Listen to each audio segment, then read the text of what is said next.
no one ever dared ask me who I really was, because everyone, press, advisors, modern subjects, had already decided for me. Celeste Aldridge, the princess with impeccable posture, educated in Swiss boarding schools, always armed with a prepared speech about duty, honor, and tradition. A woman crafted to be a symbol, not a human. But what none of them knew, or perhaps even suspected, was that for years I repeated that name like a memorized role. And every night, before sleep, a question burned behind my closed eyes. What if all this was nothing but a carefully tailored disguise? The memory came like a whisper that never fully faded, a scent, lavender and smoke, a soft song, unlike those I heard at palace galas, and a lap, someone calling me by another name. I tried to ignore it. I tried to silence the memory with engagements, red carpets, and smiles that didn't belong to me. But that day, at a monotonous, predictable ceremony like so many others, I saw something. An antique brooch pinned to the dress of a woman I didn't recognize. A small golden object adorned with bluish-gray stones. But it was the way it caught the light that froze me. It wasn't the brooch itself, but what it awakened. My heart raced with a kind of fear that didn't come from outside, but from within, as if a forgotten piece of my past had clicked into place without permission. While everyone around clapped and exchanged greetings, I stood still, smiling with my lips, but waging a silent battle within. I knew. I just knew. It wasn't a coincidence. And that woman wasn't a stranger. The brooch was the key to something my parents, or those who raised me, swore would never surface. And in that moment, everything I believed myself to be began to crumble with a treacherous delicacy, not in shouts, but in silence. The kind of silence that precedes a devastating truth. What followed was a performance, and I, as always, remained center stage. I greeted guests, curtsied at the right moment, let the camera flashes swallow me. But inside something had shifted, and there was no going back. I spent the entire night replaying that image in my mind. The brooch, the woman, the way she averted her gaze when she realized I was watching. It wasn't fear. It was sadness. A deep, restrained sadness, like someone recognizing something they could never claim. When I was finally alone, locked in my chambers with the curtains drawn and my dress hanging, I slipped off my shoes slowly and stood barefoot on the cold floor. I looked in the mirror. The makeup still flawless, the hair still in place, the princess the world knew, unshakable. But my eyes, they no longer lied. I stared at them for long minutes, searching for an answer. The problem is, when you live a lie for too long, it starts to stick to your skin. It starts to blend with who you are. I knew I wouldn't sleep. Something was pulsing inside me, an urgency I'd never felt before. I retrieved an old box, tucked away in the back of a wardrobe. Inside were a few childhood mementos, letters, photos, a child's necklace with a dull stone, and a note. No date, no signature, a shaky, brief handwriting. She has his eyes. Promise you'll protect her, at any cost.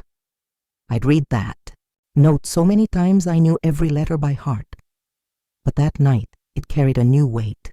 Who was he? Who had written it? Why was everything always cloaked in half-truths? As a child, they told me I was sent to boarding school early for safety, that the media was cruel, that protecting my childhood was a priority.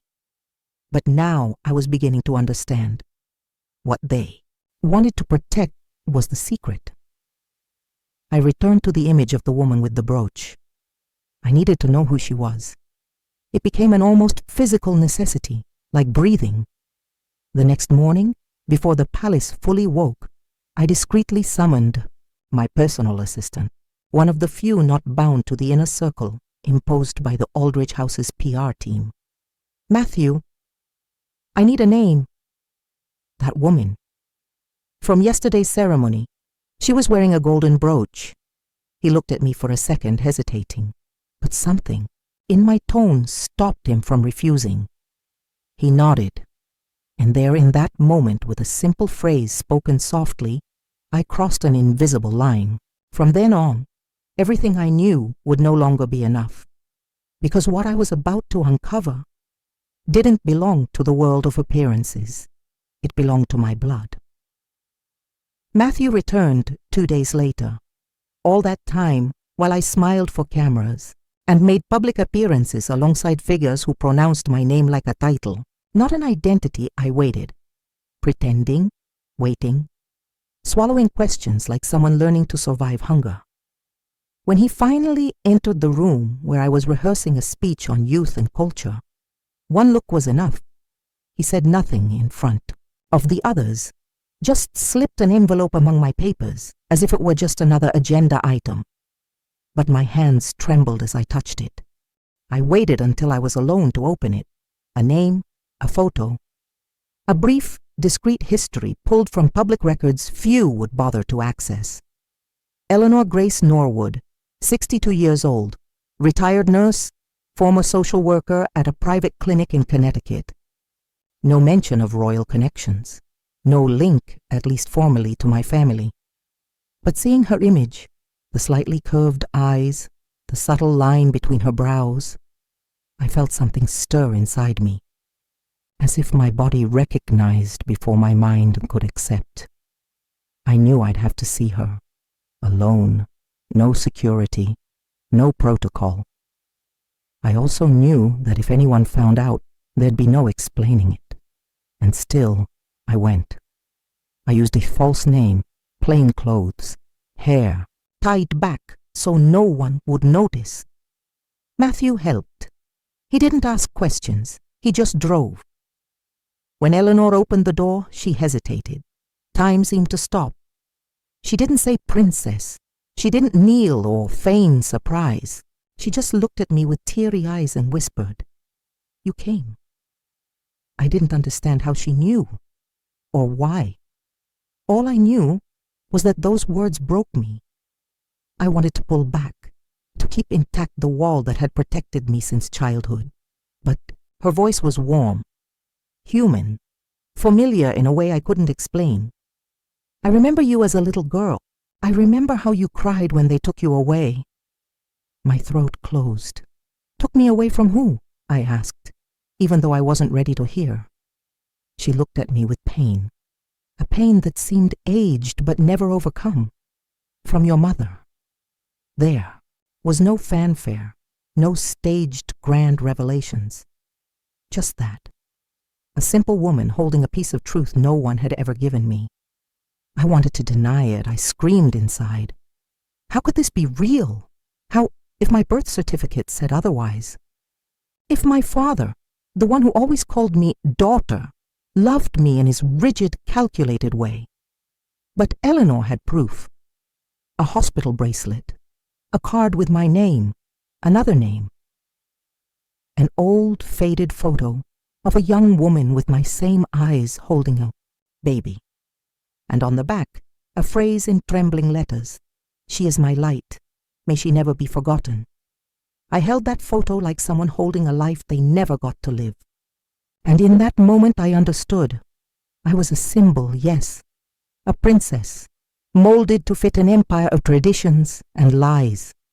But before that, I was someone's daughter, someone who loved me, someone erased from history so another could be written in her place.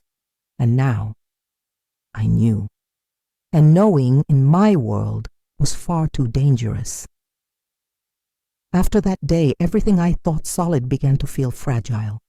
The ground beneath my feet was no longer marble, it was paper. And I walked on it like someone afraid their steps might tear the lie holding their story together. I returned to the palace with the serene face they taught me to keep. I smiled for photographers, waved to drivers, answered questions about culture and diplomacy with the same polished tone as always. But inside, a quiet fire was burning everything. Didn't speak to Eleanor again, not because I didn't want to, but because I needed to understand who I was outside her presence. I needed to hear my own voice amid the noise. I spent nights digging through private archives, accessing old hospital records from where I was supposedly born. The dates didn't add up. The names did, but they were tied to generic, cold details, as if someone had stitched a new story together, in haste to erase the old one. It was in this search that his name resurfaced, Liam Hart, an independent journalist who, years ago, tried to investigate a multi-million-dollar donation from the Aldridge House to a clinic in Connecticut.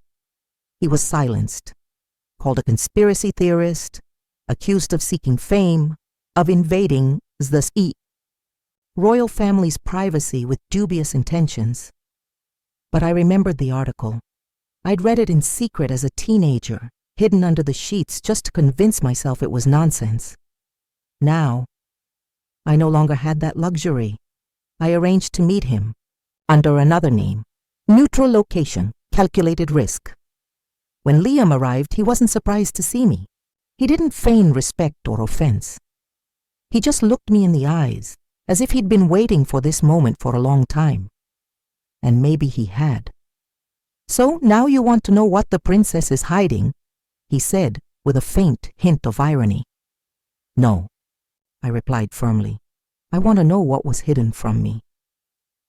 That sentence changed everything. In a few words, I stopped being a pawn on the board and became someone ready to flip the table. Liam didn't smile, but something in his eyes softened. And there, at that cold, anonymous table, we began unraveling a thread stitched by powerful, dirty hands, hands that made choices that should never have been made. He showed me old clippings, financial records, copies of confidential files he'd obtained before being barred from royal coverage. And among dates, receipts, and names, there she was again. Eleanor, linked not only to me, but to a woman who vanished 24 years ago, a young woman named Julia Grace Norwood, last recorded at the clinic where Eleanor worked. The woman who gave birth to me. The story was worse than I'd imagined. Julia had been pregnant by a man tied to a rival family, caught in internal political disputes that should never have touched ordinary people. The pregnancy was hidden. The child, me, taken away, and the rest buried, to protect names, to keep the blue blood pure, to feed the lie that now graced magazine covers and state speeches. And as Liam spoke, something in me went quiet, a part that had always screamed to be heard. For the first time, it didn't need to defend itself anymore. It was there. It saw the truth before its own eyes. And even if it cost me everything, I wouldn't return to the shadows, because now I knew, and knowing made me dangerous, but also finally free. The tension in the palace became almost palpable, like electricity in the air before a storm. I spoke less, but observed more.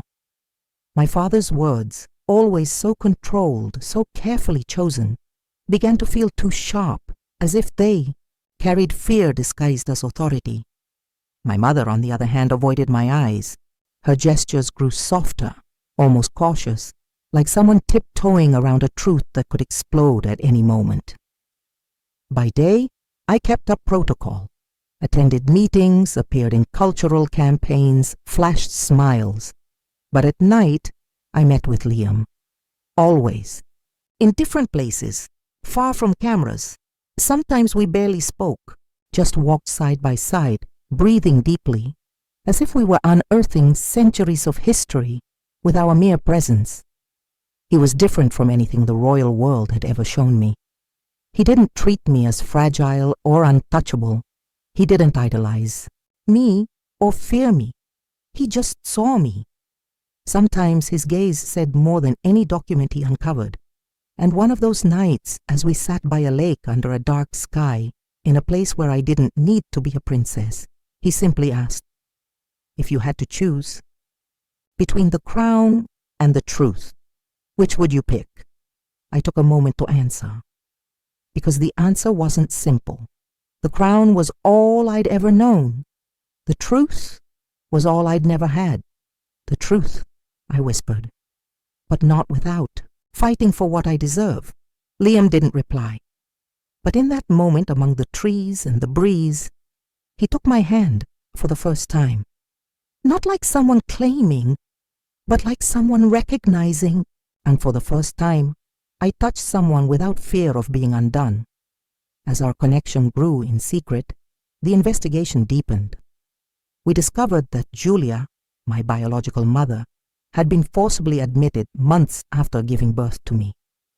The records were erased, but Liam found a forgotten footnote in a 1999 lawsuit.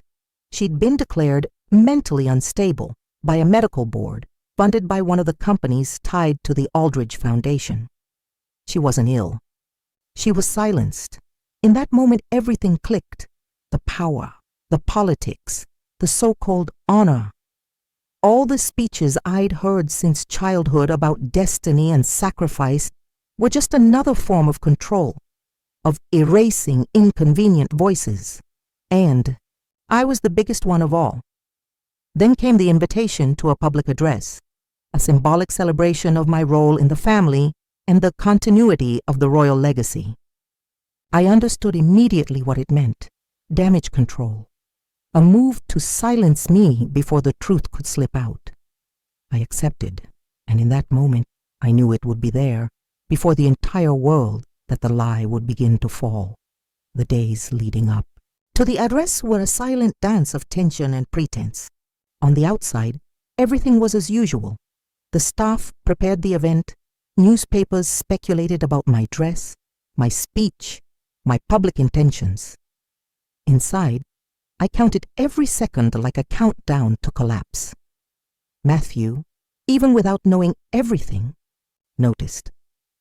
He watched me with a quiet care, like someone who knows something's about to crumble but chooses not to stop it. The night before, I entered my father's office. For the first time, unannounced. He was turned away, reviewing documents. When he sensed my presence, he hesitated for just a second, then regained his composure, as if nothing could throw him off balance. "Celeste, I assume you're ready for." "Tomorrow." "I am," I replied. "But there's something you need to hear first." He raised his eyes, hard, cold, the look of a man who knew exactly what I'd uncovered and feared I'd say it aloud. I faced him. I said Julia's name, Eleanor's name, the hospital, the dates. I showed the photo, the note, and finally, the bracelet with the name I was given before everything was rewritten. "You know this changes nothing," he said. His voice didn't waver, but his fingers did. "It changes everything," I replied. "It changes who I am." He stood slowly. His mask didn't fall, but it cracked, just enough to reveal the truth always lurking behind that controlled face. "Everything I did was to protect you. No. You molded me to fit, not to be." There was a silence, thick, cruel, and in it, I realized there was nothing more to say between us. Not as father and daughter, just as two sides that had at last revealed themselves. The next day, under the lights, with cameras broadcasting, live to the entire nation, I took my place at the center of the stage. The official speech was printed, reviewed, laminated, a rehearsed piece to maintain order. But I pulled another sheet from my pocket, my own words. And when I began to read, the room stopped. I spoke of history, of identity, of what it's like to be born, raised, and then discover you've lived as a character in a lie. I spoke of Julia, of the stifled truth, of the pain of growing up as the ideal version of something that was never real. I said, the Aldrich house built its image on purchased silences, and that I, there for the first time, wasn't speaking as a princess, but as a woman. As I spoke, I saw my mother lower her eyes. I saw my father clench his fists. I saw advisors exchange panicked glances, but I kept going, until the last word, until the final piece of truth left my mouth with the resolve of someone who no longer accepts living under veils. When I stepped off the stage, security was already mobilizing. The press's questions erupted. The entire nation began to react. I didn't know what would come next, but I knew the most important thing. For the first time, I had chosen myself, and no crown, no name, no legacy was worth more than that. The world didn't collapse all at once. It fell bit by bit. First came the headlines, confused, frenzied, trying to decide if I was a victim or a traitor. Then the official statements from the Aldridge house, carefully worded by lawyers and image strategists. They denied, downplayed, called me emotionally distressed, and insinuated I'd been manipulated. They used words like disinformation, distorted narratives, even identity crisis. I expected it. When you expose a truth buried for so long, the instinct of those who built the tomb is always the same, deny to the end. But the we nation wasn't the same anymore, and neither was I. The backlash was immediate. Part of the population embraced me as a symbol of courage. Another part judged me as ungrateful, as if I'd spat on the golden plate I'd been served. But none of that mattered as much as what was happening inside me. I'd broken the silent pact that had upheld my entire life.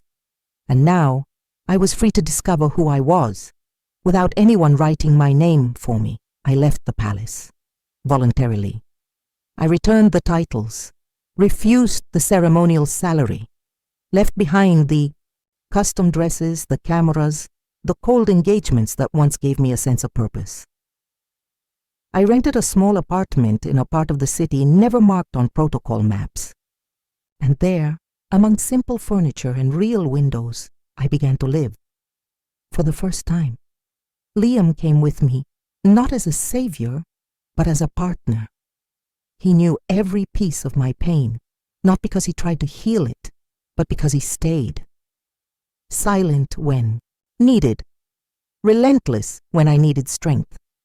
Together we rediscovered the everyday, cooking, walking hand in hand without security, sleeping without scheduled hours, laughing without thinking of consequences.